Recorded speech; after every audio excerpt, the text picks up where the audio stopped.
man? Welcome to another rendition of the Muse podcast. What's up, fellas? How y'all doing? What's up, man? Hey, man, we back with another episode. We back from a little hiatus. Hey, today we got a special guest online with us. His name is Chris Suggs. What's going on, Chris? Appreciate you being on. Nothing much. Thank y'all for having me. Glad to be here. Yeah. Hey, let's go ahead and jump right into it, though. So, talk about who you are and what you do for Kingston. And just talk about where you're from in general.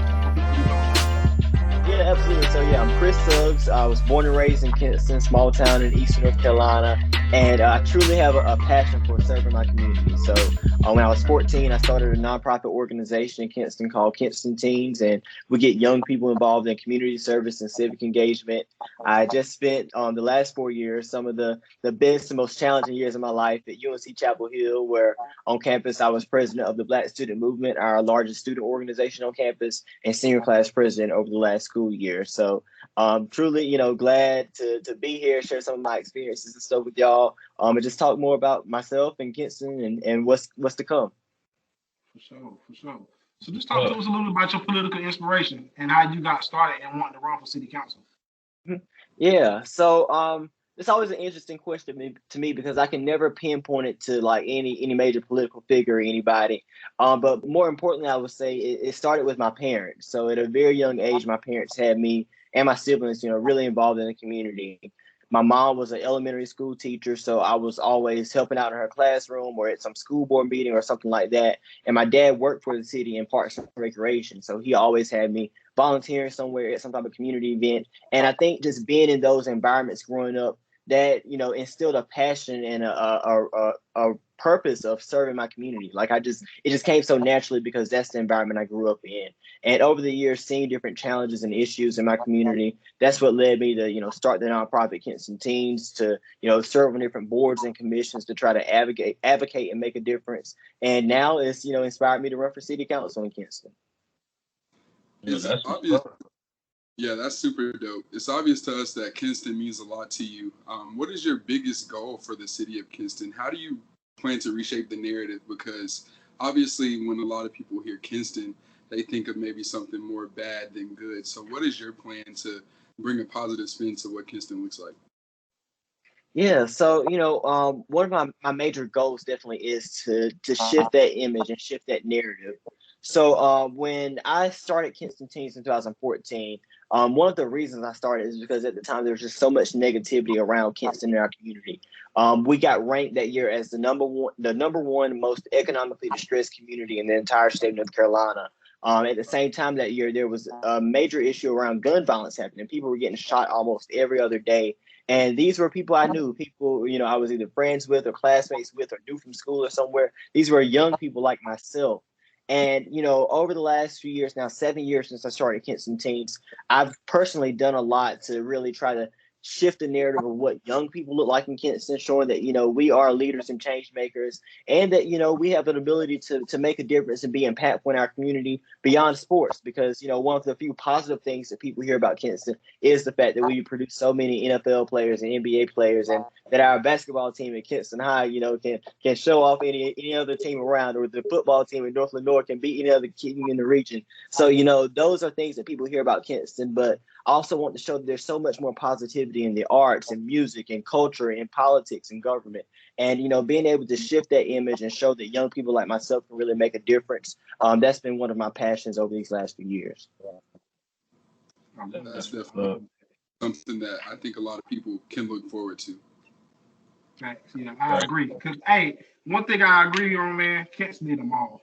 I mean, they need a mall. We need stuff to do. Like, that's why, a lot of people don't live there or don't want to live there anymore because, there's nothing there. There's nothing for anybody to do. The skating rink, the bowling alley, that little kids go there, but it's nothing for the young adults to get into besides the streets. So I'm glad that you're doing what you're doing for real. Yeah, I appreciate that. And, and one of the things in terms of like the conversation around the mall and even the businesses and entertainment venues and stuff we need in Kinston, if I get elected to city council, one of my goals would be to, not only try to promote that stuff from a government level, but I want for folks who are interested in starting a business in Kinston or interested in creating some type of entertainment venue or platform to know about any type of grants or loan opportunities or any other resources that the city or state government can provide. And we can just kind of stimulate that growth so that private individuals and businesses and folks who really just want to get involved, that they know how to do it and know how to start. So that's definitely one of my interests too if I get elected to the city council. That's what's up. So what do you see the future of the Kinston Teens look like with you being an elected official? Yeah, so a huge I would say emphasis of our work has been trying to create platforms for young people to get involved in government. We've been going to city council meetings and school board meetings regularly when issues arise in Kinston. Kinston Teens is, sounding the alarm and trying to organize young people to advocate and, make sure that people know about what's affecting us in the community. So, I think me running for city council is truly a reflection of and representative of the work and the mission and why we do what we do. Kinston Teens doesn't necessarily, as a nonprofit organization, we don't endorse or support any candidates. So, my running for city council is totally separate from that. But I truly think it shows that, this is what we need more of. This is what we want to see young people getting involved, not just showing up at the meetings and being at the table, but really leading those conversations and leading the tables. And I think this is truly a representation of that. And I hope that, it inspires more young people to get involved too. So if I get elected this November, I'll actually be the youngest elected official in the entire state of North Carolina at just 21 years old. And, young people are often not what you think of when you think of government, especially not a young Black male like myself or any of us. So to see a young Black male be, sitting in a position of power, hopefully that inspire more people to think of us when it comes to politics and government, to include us in important conversations, and, to really change that narrative of what it looks like to be a leader in our communities. Right, that is a big change, and that I think personally that alone is very inspiring to be a young Black man and accomplishing something that young. You know what I'm saying? It's only bigger from there, greater from there. So I definitely agree that's a great accomplishment for sure. I agree. So as a politician, what are the heights for you? Where do you plan on seeing yourself in the next 10 to 15 years? Yeah, so right now I see myself, working here in Kinston. I can't say, if I have any extra political ambitions outside of that right now.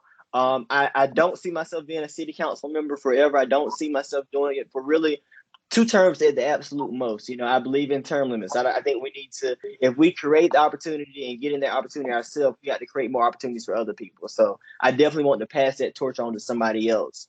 When I was young, my goal was always to be president of the United States one day. I don't know if that's still going to be the case. I'll definitely go that route if that's where God pushes me, my community pushes me.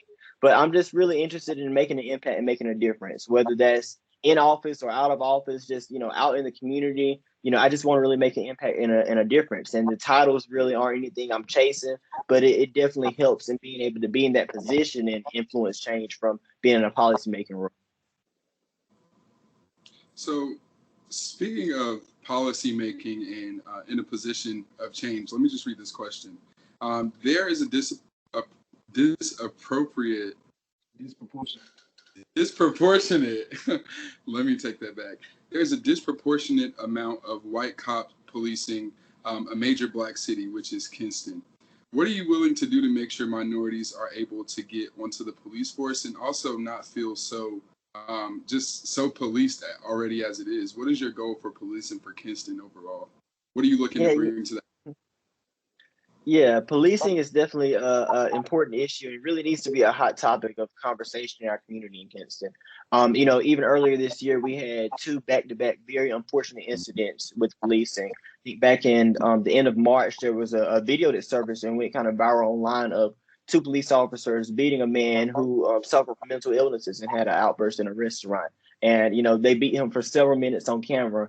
And just about 2 weeks later, a young 21-year-old police officer struck and killed a pedestrian walking across the street in Kingston. So, what we're seeing is that we have a lot of young police officers, very unexperienced in our community. And we're also, again, like you all mentioned in the question, a lot of white police officers policing a majority Black city. And, that's something that concerns me a lot. we have so many police officers for such a small community as Kinston too. And I think we need to really look at some of the structures and things of our police department. We definitely want to see equity and diversity in terms of race. We also want to have experienced police officers too, because if we're just hiring a bunch of young police officers, we have one of the lowest police salaries in the state and in its region too. So they're young, inexperienced, they're underpaid too for the work they're supposed to be doing. We need to figure out how can we attract more qualified and experienced officers. How can we attract officers from within the community and not folks who are traveling from Greenville, Goldsboro, Smithfield, or even, I've seen officers come in from Clayton and Raleigh come to work in Kinston because it's an easy job opportunity for them. So we want folks who really care about the community. So definitely looking at our recruiting practices. And I can say that, the department has made some strides over the last few years to try to recruit Black officers. And there's actually been a significant increase since 2017, but we still have a lot of work to do with that. And we want to make sure they're trained too. Just another example, the two officers that were in that video I mentioned from back in March, neither one of them had been through certain crisis intervention and crisis response trainings that police officers in this day and age really need to go through. So the fact that, we're seeing untrained, unexperienced officers and now leading to those type of instances and situations, that's really dangerous for Kinston. Absolutely. I agree, man. And so what do you think the training process should be like for police officers? Because it's not a lot of training time. So what do you think is the appropriate amount of time? Yeah, one of the things for me is that the training needs to be comprehensive. Like it needs to include, how to respond to people who might be suffering from mental or behavioral challenges. Police officers also, I think, really need to be trained on how to specifically deal with young people. We see a disproportionate amount of young people, particularly young Black males, being interacted with by our police department. And the police officers, typically, unless they're like a school resource officer assigned to a school, they don't receive any type of special training about how to deal and interact with young people. And you have to deal with young people much different than you would deal with a 30 or 40-year-old person. So those are some of the specific trainings I'm thinking of.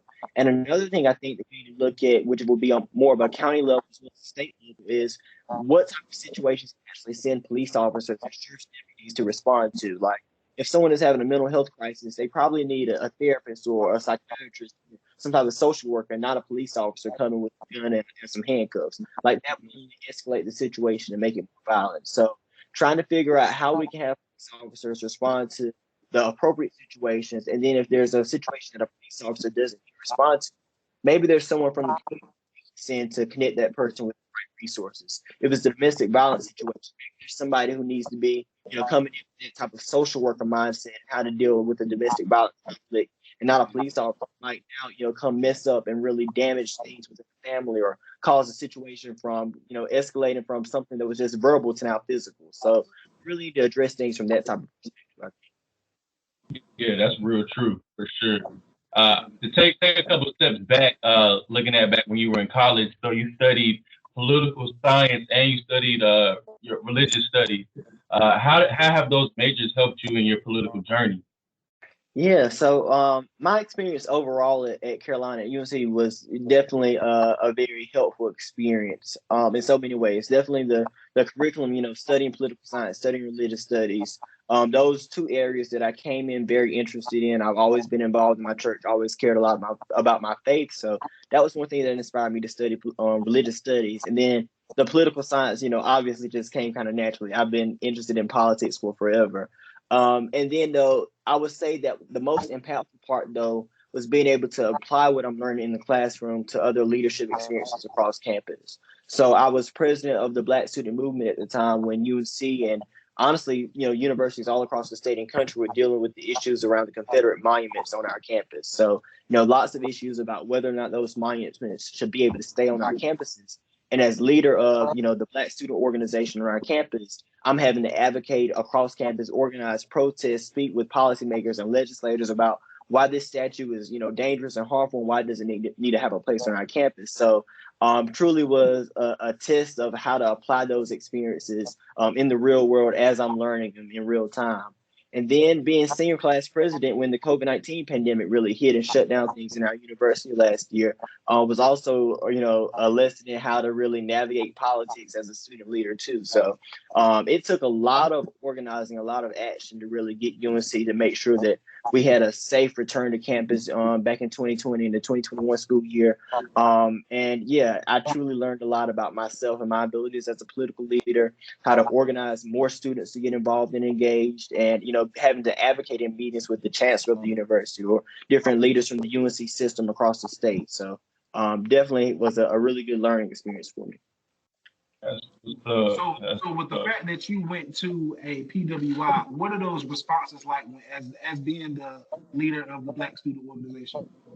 Yeah, it's truly a different experience, but one that I was honestly very comfortable with at Carolina.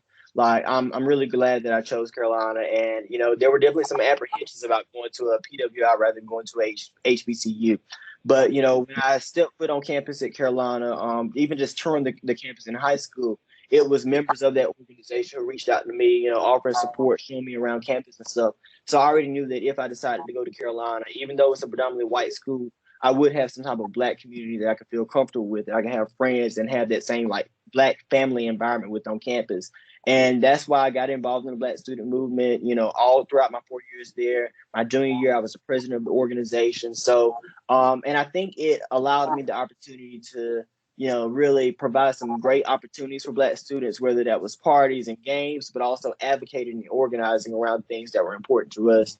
And at the same time, you know, showing folks at this PWI that, you know, you're here and we're also here too. You have Black students at this university, and you got to make sure that you're respecting us, that you're making sure that our needs are being met too, and that, you know, things are happening in an equitable way, because you got to meet people where they are. And many of us Black students at Carolina came from, you know, low income or first generation families. This was our first time even experiencing college in some ways. So making sure that Black students on campus had those same resources that our white counterparts had. That's really important for somebody to be advocating for, because coming from a smaller PWI, we didn't have a large Black. What am I trying to say here? We didn't have that many Black students, huh? I said we didn't have a big Black union. The president. We did have a Black student union, but it was like barely there. Okay, anyway. All right. Okay, I'm gonna take that. Okay. So, Chris, we read your resume. It's very impressive. In 2017, just as a senior in high school, you worked for companies like Facebook, Nickelodeon, and former First Lady Michelle Obama's Better Make Room campaign. What are some experiences that you've had from these things that you've taken from? Like, what have you taken from these experiences that you can give to somebody else? Yeah, you know, that was truly, you know, a lot of the experiences I had, especially, you know, working throughout high school and going to my college years with those major brands, truly like once in a lifetime opportunities. And then I will call them once in a lifetime opportunities, but then they've kept happening over and over again. So it's really amazing. But, you know, one of the things I've learned in those roles, you know, or even, you know, just obtaining those roles, is the importance of branding and making sure that you always represent yourself in a positive light. Like the fact that, you know, I never really reached out to any of these companies or any of those individuals for me to work with them. They came across me online on social media somewhere, or heard about something I was doing in Kinston. So it always just blew my mind to see, oh, wow, these executives at Facebook are following me on social media, or, you know, somebody from the White House is, you know, interested in what I'm doing with Kinston Teens. Like, you know, those were just really aha moments for me to always brand myself in a really positive manner. At the same time, you know, many of my opportunities with these companies were around branding and marketing and youth engagement and how to better serve and better engage people. So I'm looking forward to really bringing those experiences to the city council if I get elected to that, because, you know, I can say that I've proudly worked with some major brands like Nickelodeon, like, you know, First Lady Michelle Obama, and being on different talk shows like CNN and The Real and things like that. You know, I've branded myself. I've been able to work with these companies around branding and marketing. And now I have the opportunity to brand my community that I care a lot about, Kinston, brand it into a place to be, a place to thrive, a place where folks can really enjoy where they live at. Yeah. And that's big. It's possible. It is, though, for real. That's It's like, that's up there for real. Hey, so just like, you know, kind of stick your chest out and boast for us real quick about how you feel about being the youngest commissioner on the North Carolina Governor's Crown Commission. Yeah, that right there, that was one of my first real government experiences. So I had begun doing some things in around 2014, 2015 after I started Kinston Teens around school safety, because unfortunately at the time, it was when we started hearing about those major school shootings like Sandy Hook and in Colorado and Florida and different places. And as a student in high school at the time, I didn't want us to experience anything like that here in North Carolina or here in Kinston. So, I began reaching out to state officials about, ways that I could get involved in trying to make sure our schools were safe and prevent anything like that from happening. And somehow folks in the governor's office got wind of some of the things I was interested in. I received a call that the governor was interested in appointing me to be one of his advisors as a commissioner on the crime commission. So I'm honored to, have served in that role under previous governor Pat McCrory, now under Governor Cooper. So to, get reappointed to that role by two governors and to be able to advise them on very important things around school safety and public safety, law enforcement training standards and things like that.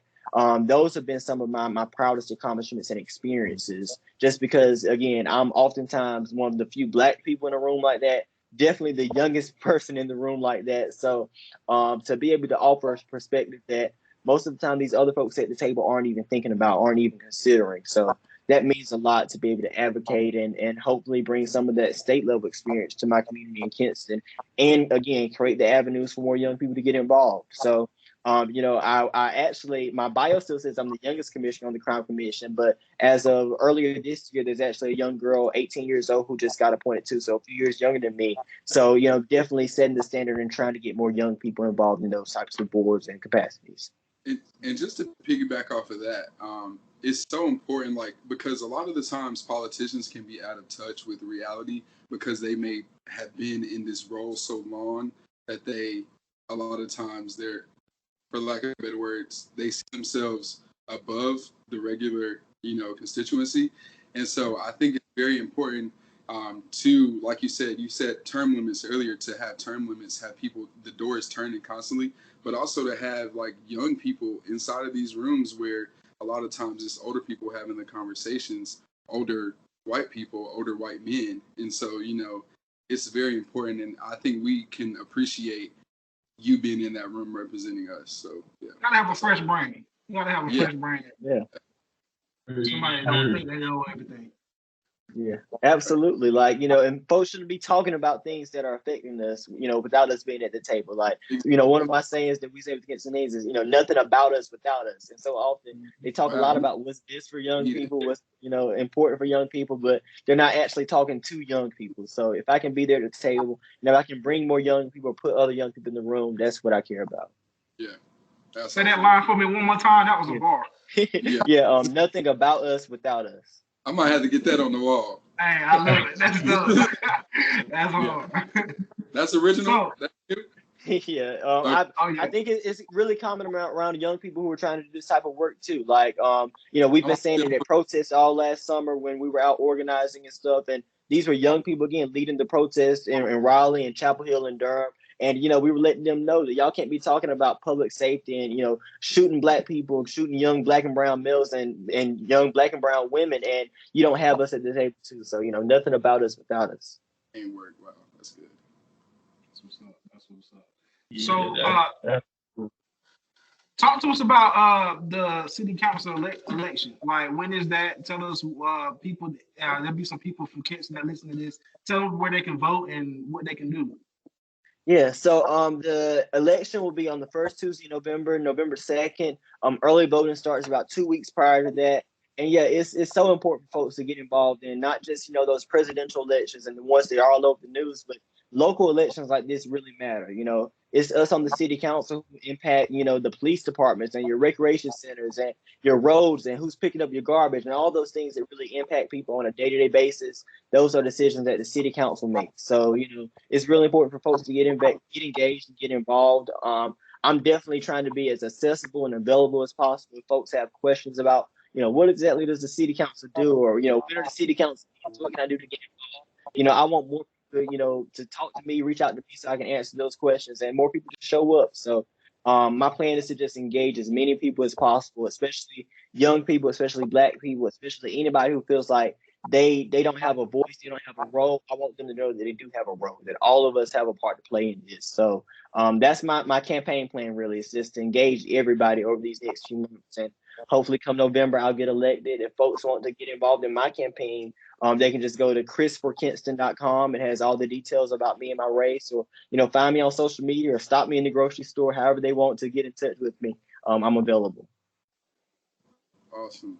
That's what's up. So who does Chris Suggs want to be at the end of the day? Yeah. At the end of the day, I want people to know that I'm somebody who cares. Like, whether I'm in a position or not, whether I have money and fame or power or anything like that or not, I want folks to know that they know that I care. They know that they can depend on me. And I try to be honest and transparent and intentional about what I do. I really try to care. So when I die, that's what I want my legacy to be, is that Chris cared for his community, that I cared about my people. That's just what I want people to know. That's hey, man. Can't argue with that. Right. Hey man, we're gonna get some rapid fire questions going. And we're just gonna throw like 3 at you. Just answer as quick as you can. It'll be a little fun question just to lighten everything up. All right. All right. So if you had to choose between hot or cold, what are you choosing? I'm choosing cold. Okay. If you added all the shoes you got in your closet, what is your number one go-to shoe? Shoot. Birkenstocks. The sandals. They actually really comfortable. I just started wearing them this summer. The Birks. Okay. If you could pick one superpower, what would it be? Invisibility. Really? Elaborate. Why invisibility? See, I feel like I can get a whole lot done if I was invisible. Like, ain't got to worry about folks stressing me out because they don't know where I'm at, what I'm doing. I can make a lot of good trouble. Like if I need to go into, some of these Capitol buildings and Congress rooms and stuff and talk to people or sign some bills without folks knowing, I can make some things happen invisible. Shoot, it's a few folks that have done me wrong. I might need to get something done too. If I'm invisible, can't nobody catch me. So, I think for both good reasons and bad reasons, invisibility is my superpower. Okay. And one last one. Do you feel like you're a hunter or do you feel like you're a gatherer? I feel like I'm a gatherer. I think gatherer actually. Okay. Hey, I got one, and I think I can tell you a thinker, so I'm gonna ask you this. If you was any utensil in the kitchen, which would you be and why? Hey, that's a good one. Right. Any utensil. Shoot. A spoon. I feel like a spoon is really multi-purpose. Like you can cut stuff with a spoon if you try. You can pick it up. You can stick it in it. But if you use a fork, something might fall through the cracks. If you use a knife, it might cut your tongue. But a spoon is really like multifunctional. So I would be a spoon. Okay. I have the last one. Empowering, entertaining. Founded in 2006, Spectacular Magazine is your community-focused resource. Visit our website for news, sports, and info that is of interest to and affects our community. Spectacular Magazine brings you the MLK Black History Month Parade and Block Party and the North Carolina Juneteenth celebration annually. Follow us on all social media.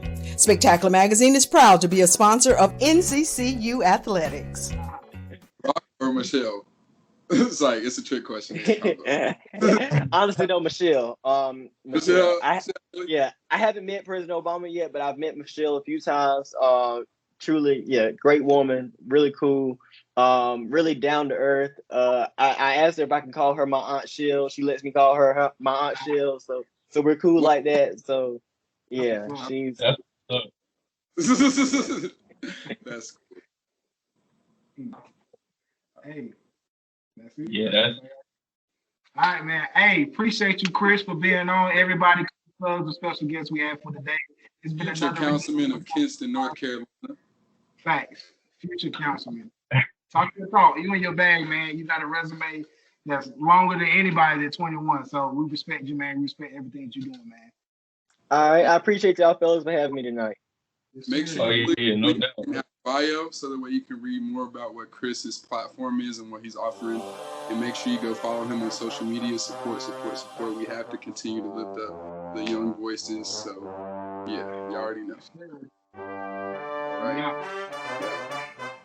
Peace.